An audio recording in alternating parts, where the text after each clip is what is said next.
안녕하세요. 투자 고민, 오늘도 저와 함께 시원하게 풀어볼까요? 오늘은 많은 분들이 궁금해하시는 커브드콜 ETF에 대해 깊이 파헤쳐 볼 거예요. 과연 커브드콜 ETF 장기 투자에 적합할까요? 왠지 끌리는데 막상 하려니 불안하고 이런 생각하셨다면 오늘 영상이 여러분의 궁금증을 싹 해소시켜 드릴 겁니다. 투자의 정답은 없지만 나에게 맞는 투자법을 찾는 건 정말 중요하거든요. 함께 그 해답을 찾아봅시다. 우리가 투자를 시작할 때 가장 고민하는 부분 중 하나가 바로 수익률과 안정성의 줄다리기죠. 특히 요즘 같은 변동성 큰 시장에서 안정적인 현금 흐름을 원하시는 분들이 많을 텐데요.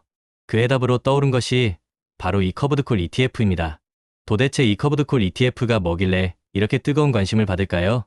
쉽게 말해, 커브드콜 ETF는 주식이나 채권 같은 기초 자산을 가지고 있으면서 동시에 그 자산에 대한 콜옵션을 파는 전략을 쓰는 투자 상품이에요. 콜옵션을 팔아서 얻는 수수료, 즉 옵션 프리미엄이 주된 수익원이 되는 거죠. 내 주식 다 커버할게, 변동성을 콜옵션 팔아서, 이렇게 이해하시면 훨씬 쉽습니다.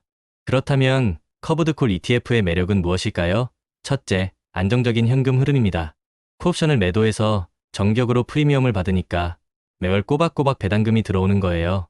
특히 은퇴 후 생활비가 필요하신 분들이나 꾸준한 현금 흐름을 원하시는 분들에게는 정말 매력적이죠. 매달 월급처럼 따박따박 들어온다고 생각해보세요. 마음이 든든하겠죠? 둘째, 하락장 방어에 탁월합니다.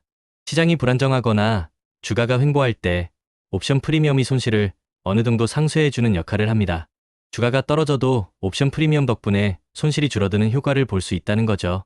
셋째, 변동성이 큰 박스권 장세에 빛을 발합니다. 시장이 위아래로 크게 흔들릴수록 옵션 프리미엄이 더 높아져서 배당 수익이 늘어날 수 있거든요.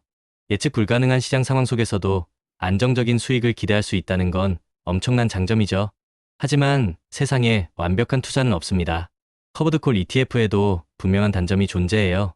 가장 큰 단점은 바로 상승 제한입니다.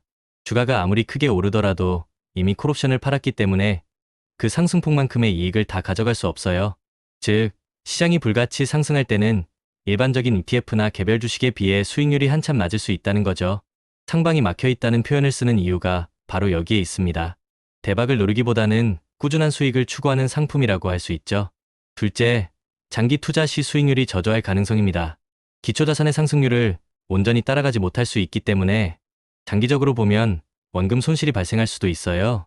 무조건 높은 분배율만 보고 덥석 투자했다가는 나중에 후회할 수도 있다는 점 꼭 기억해야 합니다. 셋째, 기회비용이 발생할 수 있습니다. 시장이 회복되면서 기초자산 가격이 오르더라도 이미 콜옵션을 매도했기 때문에 그 이익을 충분히 누리지 못하는 경우가 생깁니다. 그때 팔지 말걸 하는 후회가 들 수도 있다는 뜻이죠. 마지막으로 세금 문제도 고려해야 합니다.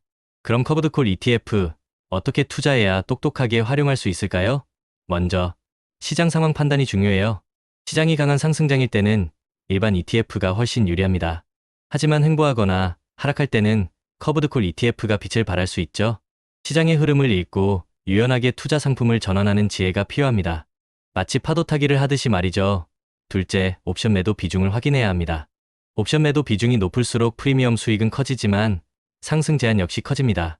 최근에는 옵션 매도 비중을 유동적으로 조절하거나 비중이 낮은 상품들도 많이 나오고 있으니 자신의 투자 성향에 맞춰 선택하는 것이 중요합니다. 셋째, 기초 자산의 안정성을 보세요. 커브드콜 ETF는 결국 기초 자산을 따라가는 상품이기 때문에 기초 자산이 얼마나 안정적인지가 중요합니다. 예를 들어 미국 배당 다우존스 지수처럼 배당을 꾸준히 지급하는 안정적인 자산에 투자하는 커브드콜 ETF가 좀 더 안정적일 수 있겠죠? 넷째, 분배율의 함정에 빠지지 마세요. 분배율이 높다고 무조건 좋은 게 아닙니다. 만약 원금이 계속 줄어든다면 아무리 높은 분배율도 결국 의미가 없어지니까요. 배당금만 보고 투자하다간 자칫 원금까지 갉아먹을 수 있으니 조심해야 합니다. 다섯째, 다양한 상품을 비교 분석해야 합니다. 국내뿐만 아니라 미국 시장에도 다양한 커브드콜 ETF가 있어요. 옵션 비중을 정교하게 조절하는 상품부터 특정 테마에 집중하는 상품까지 종류가 정말 많습니다.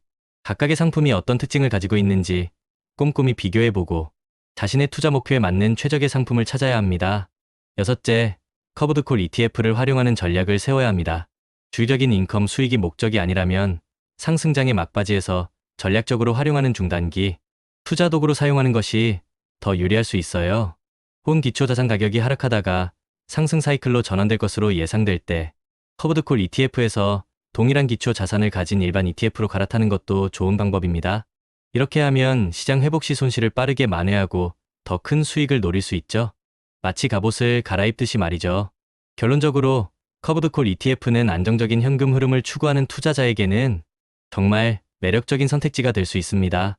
하지만 상승 제한이라는 분명한 단점을 가지고 있기 때문에 장기적인 관점에서 기초 자산의 성장만큼의 수익을 기대하기는 어려울 수 있다는 점을 충분히 인지해야 합니다.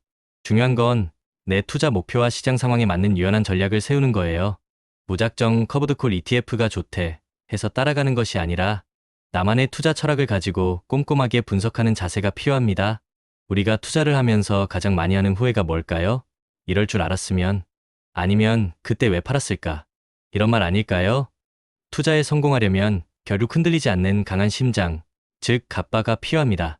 무리한 투자나 레버리지는 작은 흔들림에도 멘탈을 붕괴시키고 결국 포기하게 만듭니다. 우리는 장기 투자자로서 위대한 자산을 오래 들고 가는 끈기가 필요해요. 그것은 단순히 리스크를 시간에 녹이는 것 이상의 의미를 가집니다. 시간이 흐르면서 자산은 안전마진을 쌓고 그와 동시에 우리의 투자 그릇도 커지는 거죠. 처음에는 몇십만 원 손실에도 잠을 못 이뤘지만 어느새 몇천만 원의 변동에도 덤덤해지고 결국 수억 원의 변동에도 평정심을 유지할 수 있게 되는 거예요. 이게 바로 투자를 통해 얻는 단단한 갑바이자 성장입니다. 에서 이야기하는 부자의 그릇, 빈자의 그릇 이야기가 떠오르네요.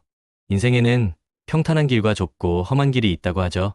평탄한 길은 편안하지만 우리를 약하게 만들고 좁고 험한 길은 힘들지만 우리를 성장시켜 부자로 만듭니다. 투자의 길도 마찬가지예요.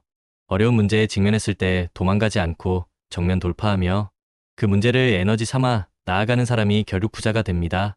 내 그릇이 작으면 작은 문제도 크게 느껴지지만 그릇이 커지면 큰 문제도 그저 지나가는 바람처럼 느껴지는 거죠. 결국 문제는 문제가 아니라 그 문제를 대하는 우리의 그릇 크기인 거예요. 투자를 통해 이 그릇을 키우는 연습을 해야 합니다. 모든 문제는 성장을 위한 조력자라고 생각해 보세요. 중요한 건 늘 해법에 집중하는 것입니다. 좌절감에 빠지면 문제만 보이지만 성공하는 사람들은 행동하면서 해답을 찾아갑니다. 기왕하는 거 멋지게 해보자. 피할 수 없으면 즐겨라. 내일 지구가 멸망해도 오늘 할 일은 오늘 하자. 이런 긍정적인 마인드가 결국 성공을 가져다 줍니다. 그리고 성공하는 사람들에게는 루틴이 있습니다. 매일 정해진 시간에 일어나고 정해진 일을 꾸준히 반복하죠. 비가 오든 시장이 폭락하든 자신의 루틴을 지키며 묵묵히 나아갑니다. 루틴이 없는 사람은 예측 불가능하지만 루틴이 있는 사람은 신뢰를 받습니다. 이 작은 차이가 결국 큰 성공을 만듭니다. JYP 박진영 님도 이런 말을 했죠. 같은 걸 매일 하는 건 지겹다. 근데 지겨운 걸 매일 이겨낸 사람이 결국 성공한다. 공부, 운동, 독서, 투자 이 모든 기본적인 것들이 때로는 지겹고 힘들 수 있습니다. 하지만 그 지겨움을 10년, 20년 꾸준히 이겨낸 사람만이 정상에 설 수 있는 거예요. 투자도 마찬가지입니다. 장기적으로 우상향하는 자산을 꾸준히 모아가고 자신만의 루틴을 지키며 때로는 지겨운 반복을 견뎌내고 리스크를 시간에 녹여 수익으로 바꾸는 것. 이것이 바로 성공적인 투자의 핵심 루트입니다. 커브드콜 ETF도 이런 장기적인 관점과 루틴 속에서 고려되어야 할 하나의 씨앗인 거죠. 그리고 씨앗 이야기. 성실한 농부는 씨앗을 계속 뿌립니다. 길가에 떨어지든 새가 먹든 돌밭에 떨어지든 상관없이 계속해서 씨앗을 뿌려요. 왜냐하면 비옥한 땅에 떨어진 몇몇 씨앗들이 수백 배의 결실을 맺는다는 것을 알기 때문이죠. 우리의 투자도 똑같습니다. 우리는 어떤 씨앗을 꾸준히 뿌리고 있나요? 커브드콜 ETF가 여러분의 투자 포트폴리오에서 어떤 씨앗이 될 수 있을지 진지하게 고민해봐야 합니다. 나만의 루틴, 지속 가능한 투자 전략, 그리고 예측 가능한 추진력을 가지고 꾸준히 전진하는 것이 중요해요. 성공적인 장기 투자를 위해 우리가 꼭 기억해야 할 4가지를 다시 한번 강조합니다. 첫째, 우리는 시간이라는 강력한 무기를 가지고 있습니다. 거대 자본이 할 수 없는 장기 투자의 힘을 믿으세요. 둘째, 중간에 흔들리거나 변심하지 않도록 강력한 마인드셋을 구축해야 합니다. 나만의 투자 원칙과 기준을 세우는 것이죠. 셋째, 인생의 희로애락 이벤트를 예측해서 각 시점에 맞는 투자 기간과 전략을 세워야 합니다. 예를 들어 결혼, 내 집 마련, 자녀 교육, 자금 등 인생의 중요한 이벤트에 맞춰 유연한 계획을 세워야 합니다. 넷째, 예측할 수 없는 리스크에 대비해서 성격이 다른 23개의 자산으로 분산 투자해야 합니다. 한 바구니에 모든 달걀을 담지 않는다는 투자 격언처럼 말이죠. 저 같은 경우 부동산은 든든한 베이스 캠프처럼 주식과 암호화폐는 좀 더 도전적인 스노우픽처럼 활용하며 장기 투자의 정상으로 향하는 여정을 걷고 있습니다. 여러분, 이 모든 것을 실행에 옮기기 위한 첫걸음은 바로 끝까지 살아남는 것입니다. 아무리 좋은 전략도 포기하면 아무 소용이 없어요. 투자는 단거리 경주가 아니라 마라톤과 같습니다. 그러니 우리 함께 이 긴 여정의 동료로서 꾸준히 투자하고 자신의 루틴을 이어갑시다. 커브드콜 ETF가 여러분의 투자 여정에 현명한 선택지가 되기를 바라며 저는 항상 여러분의 성공적인 투자를 응원합니다. 구독자 여러분, 늘 리스펙합니다.